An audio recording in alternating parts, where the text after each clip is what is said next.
Tuhan, tolong, kalau saya memang orang berdosa, tolong ambil nyawa saya aja, jangan istri saya. Tapi kalau boleh Tuhan, pulihkan dong keluarga saya. Saya mau restart ulang. Saya mau mulai dari nol lagi sama keluarga saya. Saya mau mulai dari nol lagi sama istri saya, boleh nggak? Saat itu saya nggak tahu keadaan istri saya tuh, nafasnya udah susah, dia juga udah bilang, matanya juga udah gelap. Dia bilang sama saya, Ren, aku mau tidur aja, aku mau merem aja. Shalom Bapak Ibu, apa kabar? Kali ini saya akan share satu video dari artis cantik Lady Nawan dengan suaminya Randy Kejarnet, di mana beberapa bulan yang lalu keluarga mereka diambang perceraian. Tapi di tengah-tengah musibah ataupun kecelakaan ada maksud Tuhan sehingga keluarganya kembali dipulihkan oleh Tuhan. Nah, untuk lebih jelasnya, mari kita tonton video yang satu ini. Saya Lady Nawan. Saya Randy Kejarnet. Ya, kami berdua mau bersaksi tentang kebaikan Tuhan dalam hidup kami. Tepatnya 1 Agustus 2023. Saya kalau ngomong itu selalu berkaca-kaca, sorry. Ya, 1 Agustus 2023, di saat saya saat itu sama Randy, pernikahan kami 9 tahun mau ke 10 tahun lalu. Tepatnya 1 Agustus 2023, di saat kami sedang mencoba untuk memperbaiki rumah tangga kami, memperbaiki dan juga konseling. Tuhan izinkan kami berdua kecelakaan, dan bukan kecelakaan biasa tapi kecelakaan yang cukup besar, cukup parah di kilometer 6 arah Bekasi. Mobilnya terbalik saat itu, dan pasca kecelakaan saya sebelah kiri dari leher kiri L3 sampai kaki kiri saya nggak bisa gerak. Saat itu singkat cerita, suami saya atas kebaikan Tuhan dia nggak apa-apa, dan dia gendong saya, ke rumah sakit. Dan yang saya mau cerita dari sisi saya 32 tahun Kristen, saya lahir dari keluarga Kristen, tapi saya nggak pernah mengalami perjumpaan dengan Tuhan. Tapi hari itu, setelah mobil saya terbalik 5 kali, saya melihat Yesus dalam hidup saya.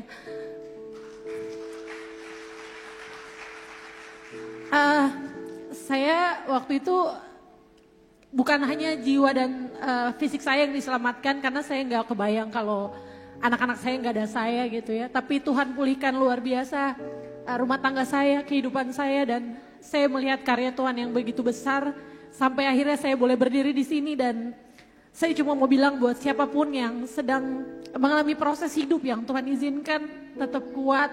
Karena saya nangis bukan karena saya ingat hari itu, tapi saya melihat karya Tuhan yang terus terjadi dalam kehidupan rumah tangga kami, bahkan anak-anak, pelayanan dan pekerjaan kami. Tuhan Yesus dahsyat. Silakan biar suami saya juga cerita bagaimana Tuhan Yesus menjumpainya.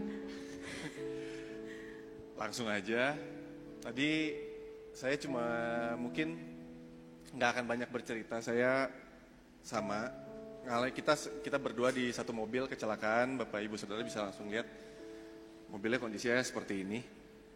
Jadi harusnya saya sama istri di kondisi mobil seperti ini tuh kita udah nggak ada di sini, kita udah lewat, udah nggak ada nyawanya. Tapi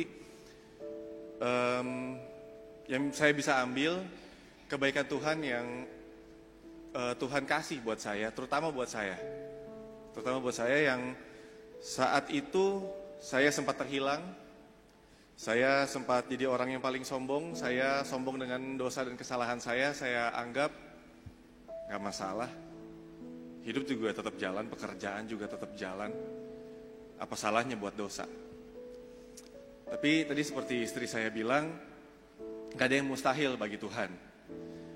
Kalau saya aja hatinya bisa dipulihkan sama Tuhan, saya, orang mungkin yang di tahun 2023 saya ini orang yang paling dibenci, orang yang mungkin dipandangnya sebagai seorang terdakwa, seorang kepala keluarga yang gak patut dicontoh. Seorang bapak yang nggak patut dicontoh sama anak-anaknya. Seorang suami yang nggak patut disayangi oleh istrinya.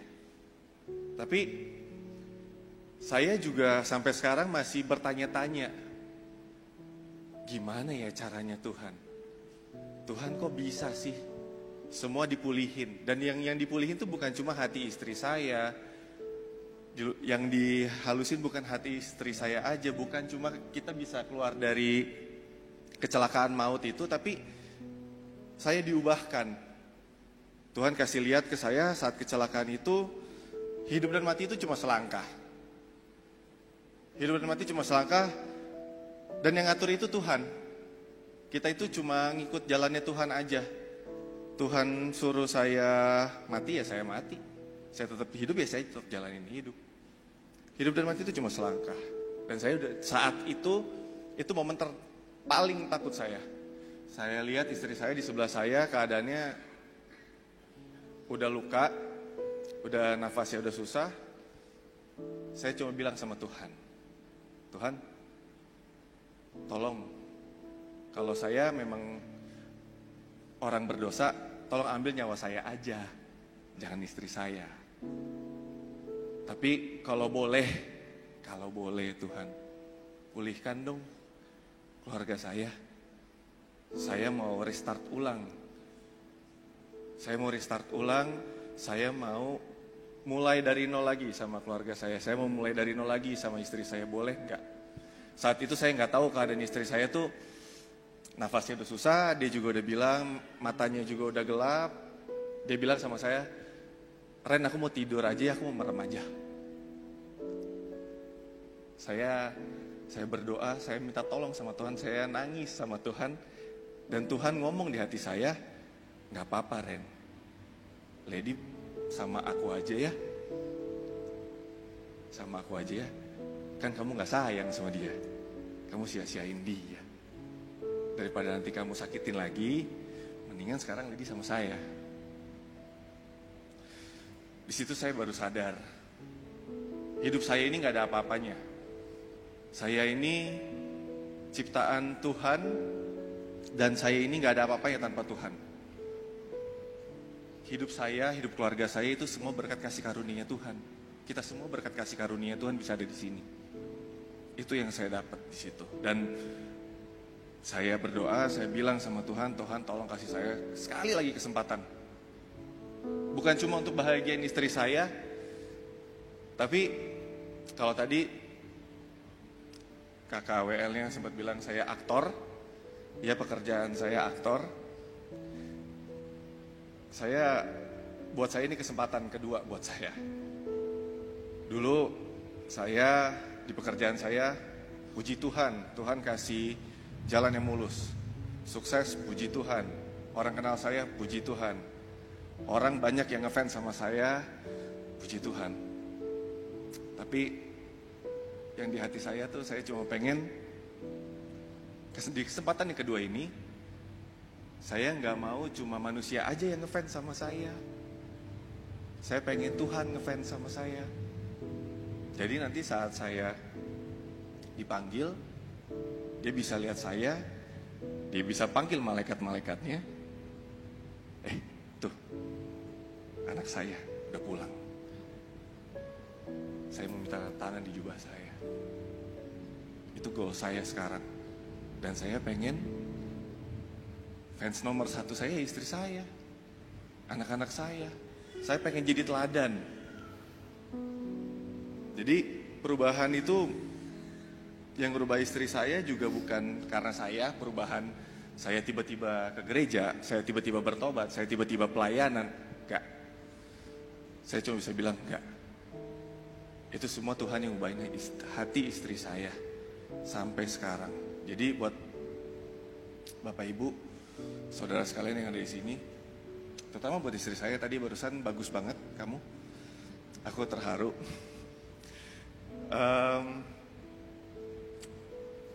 Syukurin apa yang Bapak Ibu saudara punya. Karena kita pasti manusia ini masih daging. Kita masih daging, kita masih ada hawa nafsu. Kita masih bisa buat kesalahan. Tapi apa yang udah dikasih sama Tuhan, dan itu keluarga, tolong jaga baik-baik. Tolong jaga baik-baik. Dan untuk para suami, contohnya ada loh di saya. Kalau mau jadi suami yang benar, ikut caranya Tuhan Yesus. Jangan jadi harus ngalamin apa yang saya alamin dulu. Jangan jadi Randy yang dulu baru bertobat. Saya harap bisa diambil pelajaran dari kesaksian saya juga, bisa memberkati, dan puji Tuhan, Tuhan Yesus itu baik, keluarga kami dipulihkan.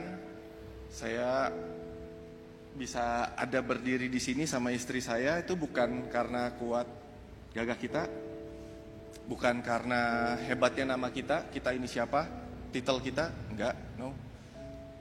Tapi karena Tuhan yang layakin kita ada di sini.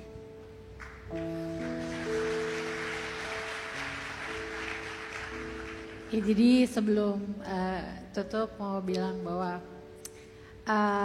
puji Tuhan yang selalu saya syukurin, saya mengucap syukur kalau Roh Kudus yang Tuhan taruh di hati suami saya di saat badai itu ada, Roh Kudus menuntun suami saya untuk datang sama Tuhan.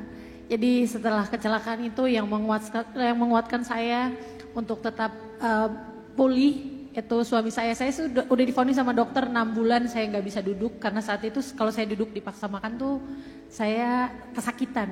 Saya minum painkiller yang cukup berat, bahkan masuk golongan C, bisa dibilang gitu dalam pengawasan dokter karena saking sakitnya. Tapi puji Tuhan atas kebaikan Tuhan, kita berdoa di rumah sakit saat itu. Kita sepakat, suami saya yang bilang ke saya duluan waktu itu, kalau mulai hari itu rumah tangga kita bukan lagi punya kita, tapi punya Tuhan. Dan saat itu dia memutuskan untuk sekolah teologi. Saat ini suami saya sedang sekolah teologi, boleh didoain biar tetap kuat. Saat itu kita berdoa dan kita minta ampun sama Tuhan atas semua kenakalan kita. Kita mau jalan sama Tuhan, karena setelah dari kecelakaan itu kita tahu yang paling enak, yang paling indah, yang paling nikmat itu cuma ikut Tuhan gitu. Kalau saat itu saya juga mau ulang tahun, waktu itu saya 16 Agustus ulang tahunnya. Kecelakaannya 1 Agustus. Satu yang Tuhan taruh di hati saya, umur kalau panjang-panjang, umur boleh banyak-banyak, tapi kalau nggak dipakai untuk melayani Tuhan aja diberkati itu sia-sia. Ya, betul. Amin. Karena hidup kita punya Tuhan, bukan punya kita. Amin. Terima kasih, Tuhan Yesus memberkati. Baik Bapak Ibu, kita sudah menyaksikan kesaksian dari artis cantik Lady Nawan bersama dengan suaminya Randy Kejarnet, di mana keluarga mereka ini sempat diambang perceraian oleh karena salah satu pasangan tidak setia kepada pernikahan. Dan bukan rahasia umum, kita sudah tahu, sudah saksikan melalui media sosial, bahkan juga media elektronik, bagaimana ketidaksetiaan antara pasangan satu dengan yang lain begitu. Tapi di tengah-tengah semua itu kita melihat ada aja cara Tuhan supaya keluarga ini kembali dipulihkan, ya, sehingga rukun keluarga ini utuh kembali. Nah, saya mau mengatakan Bapak Ibu, siapapun kita manusia di dunia ini tidak luput dari dosa, kesalahan, kekurangan, baik kepada diri kita sendiri, kepada pasangan, mungkin kepada orang tua, kepada sesama, terlebih kepada Tuhan. Tapi saya mau katakan, ya, ada keinginan, ya, kemauan untuk kita diubah, diperbaharui, dan diri kita untuk kita berdamai satu dengan yang lain. Itu sangat terbukti melalui kesaksian dari Lady Nawan ini. Ada cara Tuhan, apa itu, dengan peristiwa yang mereka alami, yaitu tentang kecelakaan yang membuat keluarga ini kembali utuh. Memang kadang-kadang masalah itu Tuhan izinkan terjadi, tapi ada aja cara Tuhan. Mungkin seperti ini, kalau kita berpikir ya tidak masuk akal, ya, kenapa harus mesti kecelakaan begitu, kecelakaan lalu lintas seperti itu, ya.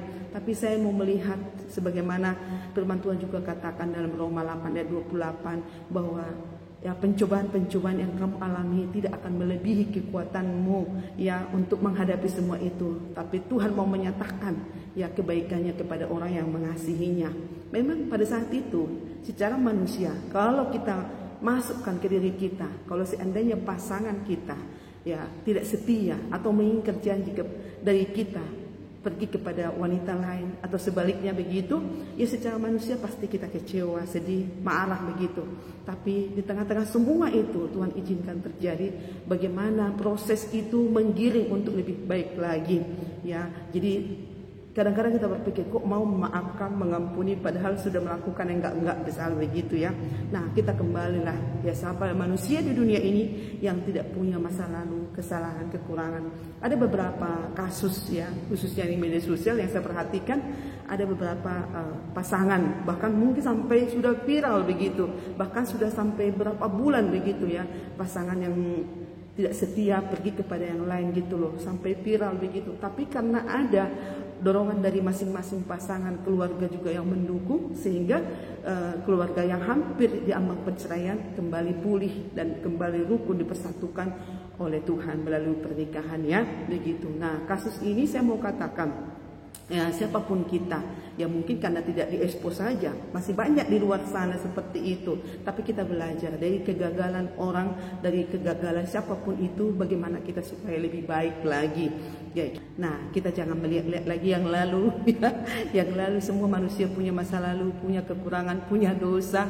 Tapi kita lihat ke depan ya, seperti firman Tuhan katakan 2 Korintus 5 ayat 17. Jadi siapa yang ada di dalam Kristus, dia adalah ciptaan baru. Yang lama sudah berlalu, sesungguh yang baru sudah datang. Itu. Jadi kita lihat yang ke depan. Kalau kita melihat ke belakang, gak ada yang layak kita di hadapan Tuhan. Tapi pandanglah ke depan ya, ciptaan baru. Kita mau hidup baik benar, yang menghargai pasangan, ya menghargai pernikahan. Kita tahu pernikahan itu adalah diberkati, direstui oleh Tuhan, adalah lembaga yang diberkati Tuhan. Hargailah pernikahan itu supaya keluarga kita makin harmonis, makin diberkati Tuhan. Mudah-mudahan kesaksian ini menjadi berkat bagi kita semua. Tuhan memberkati. Shalom.